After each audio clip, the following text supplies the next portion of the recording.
Hello.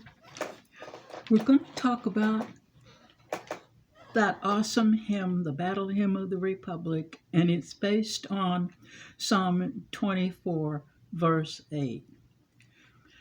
At John F. Kennedy's funeral, this hymn was sung. It was his favorite. At the prayer and remembrance service after 9/11, this hymn was sung.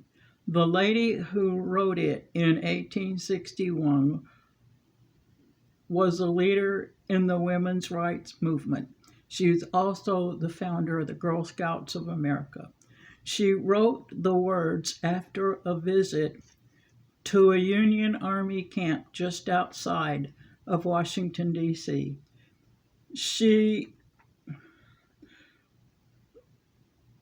was paid the grand total of $5 for one of the most amazing hymns ever written, because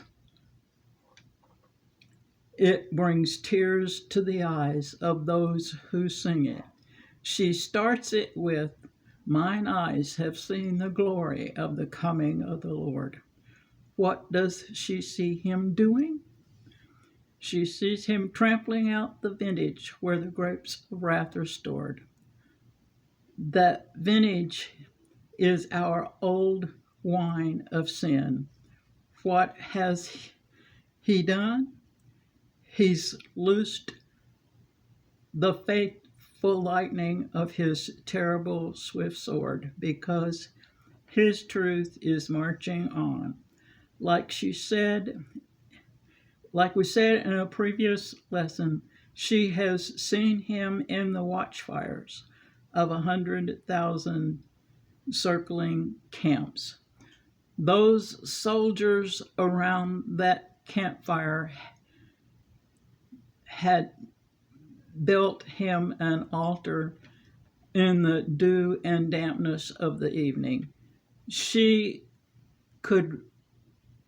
can read his righteous sentence by the dim flaming lamp. His day is marching on. He has sounded the trumpet that shall never sound retreat. So we need to keep fighting and marching. He doesn't want us to surrender to the evil one. He's sifting out the hearts of man before his judgment seat, and that's in Luke 32:21. Oh, be swift. That's Psalm 40:13. My soul to answer him. Be jubilant, my feet, because our God is marching on with us. In the beauty of the lilies, Christ was born across the sea, with a glory in his bosom that transfigures you and me. Matthew 17:2. Peter and John were there to see it. As he died to make men holy, let us live to make men free while God is marching on.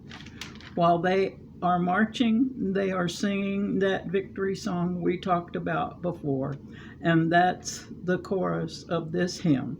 Glory, glory, hallelujah. Why were they singing glory, hallelujah? Because his truth is marching on, and it still is. We just have to tune our ears to hear it. My prayer is, God, help the United States march on with you, singing your victory song. I say that because this nation is in a battle for its survival, and we need to see that glory of the Lord, who is our only commander-in-chief. You may ask, why do I have a heart for this, for the soul of this nation? The answer is, throughout my life, 12 members of my family and my late husband served this nation in every branch of the military except the Coast Guard in World War II, Korea, and Vietnam because they thought it was worth it and it was their privilege to do it. 3 of them are still alive, and it breaks their hearts to see what is happening to the nation they love and served. I know if the other 10 were alive, they would feel the same way. Now let's take a look at the background story to this hymn we learned there in U.S. history class as sophomores in high school. It's the one where we fought the British to gain our freedom from them and the Anglican Church of England. They